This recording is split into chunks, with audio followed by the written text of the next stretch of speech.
Welcome to the first match of the last week of 3 versus 3 in season 30. And unfortunately, I forgot to record the start of this round for myself, so where I go over who I play against and the defense. And I had a rematch against Arsenal, so shout out to you.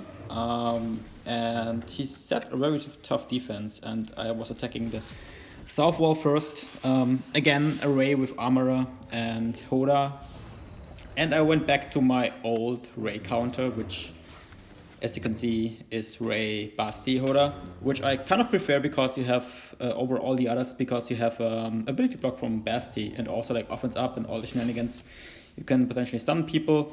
And the ability block is kind of clutch here because it helps you to stop Ray from getting her whirlwind off because you force her to do a basic before she can do the second I forgot the name, middle ability. And then I can take my whirlwind off and take out Armorer because she doesn't have so much bonus protection. And then it's 3 versus 2. I got offense up and just deleted those two. That was a very unexpectedly quick opener to this match, but fun. So I guess I will stick to this counter for a while now. We will see. Then I had a mirror match against this JML, as you can see. I kind of tried to one-shot all teams because I had to get like quite some good banners because Arsenal had over 2,000, I think 2,038 something points with 2 fails, so it was quite efficient otherwise, so I tried to play efficient too. And so I didn't want to take any risks here, and that's why I brought in JKR besides Barris, which was a little bit of overkill, I guess, but with those repost things, even like Barris with the lead ability from JML can hit like a truck, so to say, because it goes under protection. And so JKR got quite close to being deleted from the board, but luckily it didn't happen. And so I could bring him back to full health and get some banners back by that, or at least one. And so then took out Barris. And so it's 3 versus 1. And usually it's game over at that point. But I had other options for this counter as well, but because there was Barris, for instance, I didn't want to take in the dash combo with Vendor and Young Lando, so I kind of tried to play it safe to not lose again a round, because I was already like a little bit of like on tilt in general for GAC or for this game. Like close to deleting all my mods and stuff. No, not really, but the point crossed my mind at least, or this thought crossed my mind. So I took it out of the team. Then there was a Lord Vader. Took in a safe counter as well, kind of safe. And when they're small, I kind of prefer to have a tank there as well, because it can get quite dicey. He can push down Supreme Leader Kylo quite a bit with the 5 stacks of Anguish, depending on the modding, of course, of your Supreme Leader and also the modding of Maul, but didn't want to take any risks here. As you can see, crew is gone already, so it's 2 versus 3, then 2 versus 2. And overall, I think this is pretty straightforward.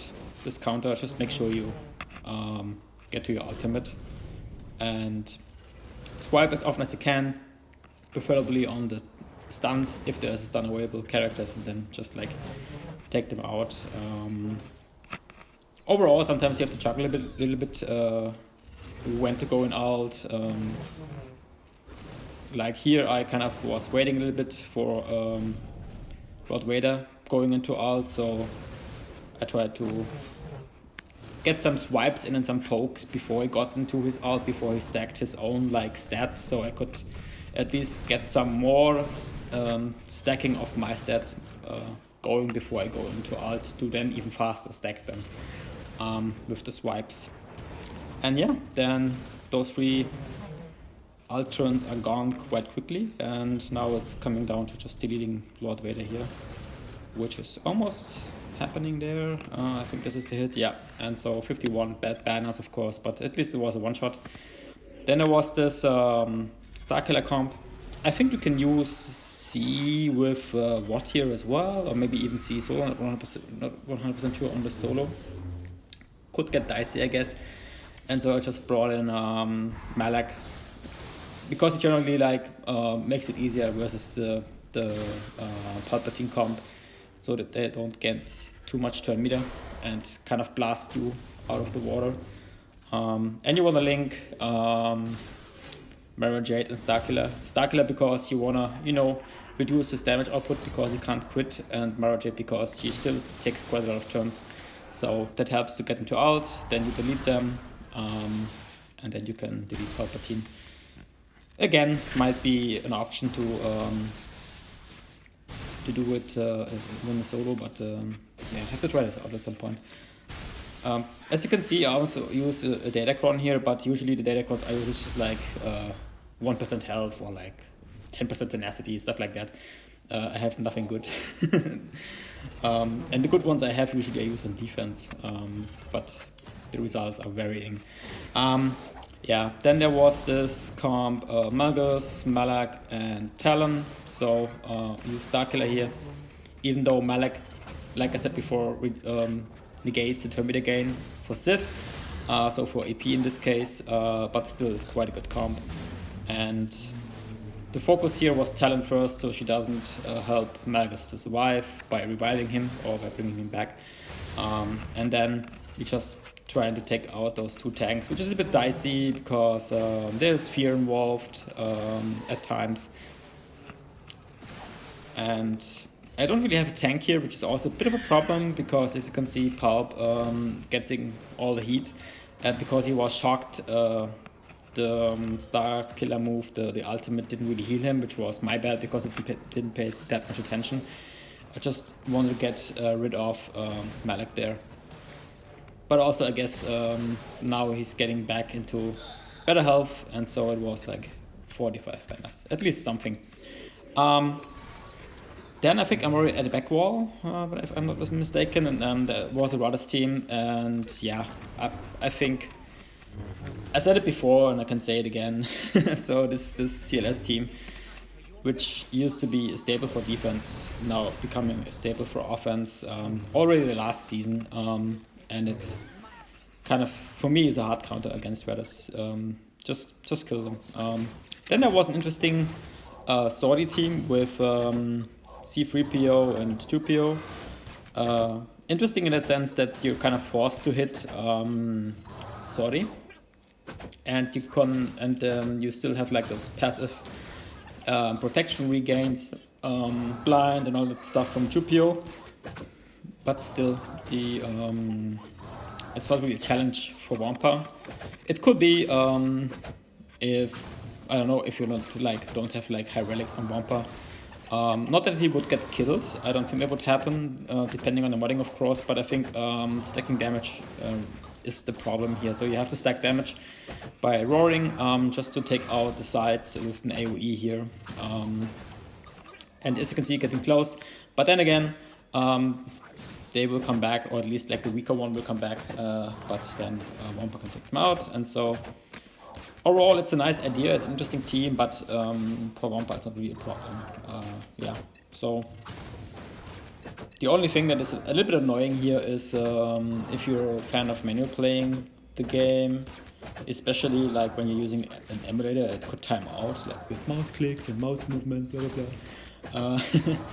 And here it's just press auto, go off auto at times to make his first special to get some bonus protection back. But other than that, just like stack the offense and then use basics at some point just to take out Saudi. Otherwise, I think if you're wasting time there, it could time out. Yeah, which becomes a factor in many matches. And then I wonder if they even if one point to bring out Datacrons was to make the matches shorter again. Because I feel like sometimes the 5 minutes are not long enough. Then there was a comp which was also like a staple for some people on defense for a while, because the synergies between Scoundrels and Creel and IG-11 are quite nice, and Ness is a Scoundrel. And so, yeah, that was a good team. It still is a good team, and here it had 25% turn meter stuff as well. But for JKL, it's really a problem. And this is one of my stronger Datacrons, JKL. As you can see, it gets reposed, or reposed, or however you want to call it, reposted. And not much of a big deal. So one banner, I lost one banner there, but still okay. Then there, yeah, also a standard that many people said that nowadays, this Boba Fett lead. It can be quite challenging if you don't have the right counter, but in this case my troopers were fast enough to take it out, and then it's just quite simple. It's almost feels like overkill, but if you're not fast enough or if you're not having the right counters, it really is like a problem. So, but in that case it wasn't. So whole banners there, no problem. Then a little bit of dicier counter, but I didn't really have anything at this point, or I had other teams, but I wanted to save them. Dicey in that sense that Traya, depending on how she's modded, might die most of the times, and also Nihilus might get close. So you really want to have like a very, let's say, beefy Civ trio in that case. And I don't really have that anymore. Like yes, of course, Nihilus is full health, and Cyan is health protection, crit avoid and stuff like that. And I modded my Traya for offense nowadays, but I think for now I'm switched back, like after I locked my defense, or like my roster, I went back to crit avoid on Traya as well, but still like offense heavy modding, because I kind of like the damage he's doing. And overall, this if you don't have isolate, this can be like quite annoying, because the taunts always get in the way, as you can see here, when you have your annihilate available. And yeah, so it can be a dicey counter, but usually it's not that much of a problem. I mean, it also comes down to how they are modded, like the Tuscans. So the Tuscan can get quite high in offense, the Raider. So if you put into Relic 8, so it can be quite a different story in terms of what they're taking out. And here was the one big mistake I made in this match. I was trusting Bad Batch against that, and I forgot that there is like a risk of I don't know how to phrase it, that I might expose just like one of my people, or at least two, because tech is hidden, and then they might go for the one guy that is important, which is Echo. And they did, and so I was like, oh my god, I think this might be a fail, and which was a little bit of a downer for myself, like in that moment, because I was like, ugh, I didn't want to fail, I want to get through cleanly, and so I had one fail, but I was like still okay, because Arsenal had like 2 fails.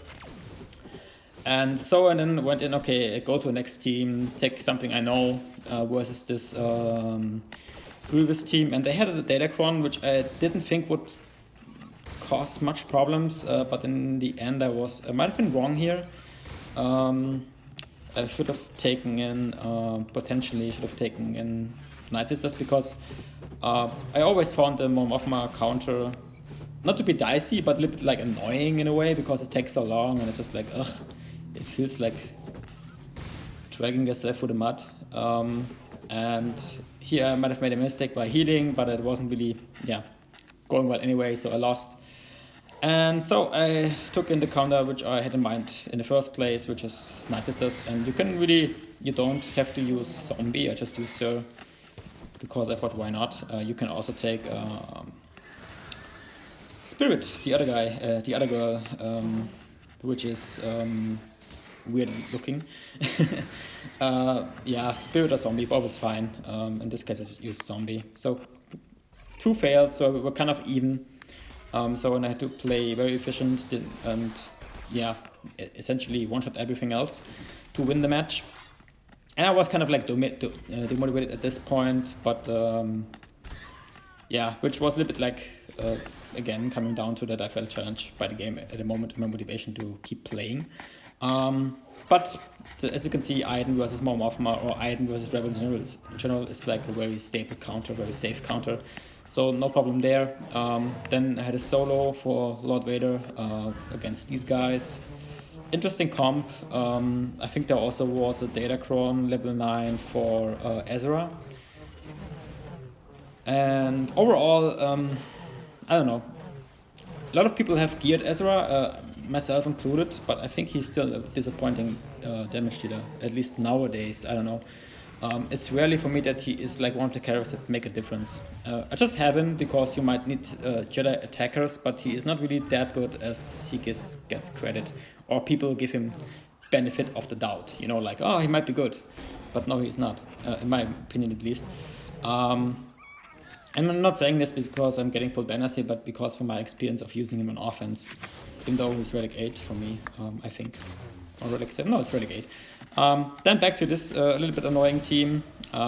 Use Dash here, which I could have used in the first place. It was one of the ideas I had. I should have done it, because as you can see, it's quite a breeze, so to say. In general, like, this team is amazing on offense and so much fun. You can take out GLs with it, and if you play it right, just get out some big hits, and yeah, it's fun. Like this over 100k, so 35 banners, that was okay. Then there was the last team on the North Wall, which I used my Galactic Legend JMK with Cat undersized just to get some banners back, and which was simple enough, I guess. And then we went into fleets, and I think I was 5 points behind or something like that, which was still doable, but again, I need to one-shot everything. And then I had a Rebel opener against Negotiator, and I think I never got that bad of an RNG, because that happened. And so, yep, this fleet fight was already over at that point. And after that, I just tried again to clean it up. I failed again with First Order, and so I stopped playing. And so I lost the match against Arsenal. So congrats to you, my friend. I wish it was a closer battle, but yeah, it is what it is. So thanks for watching. See you next round. Bye.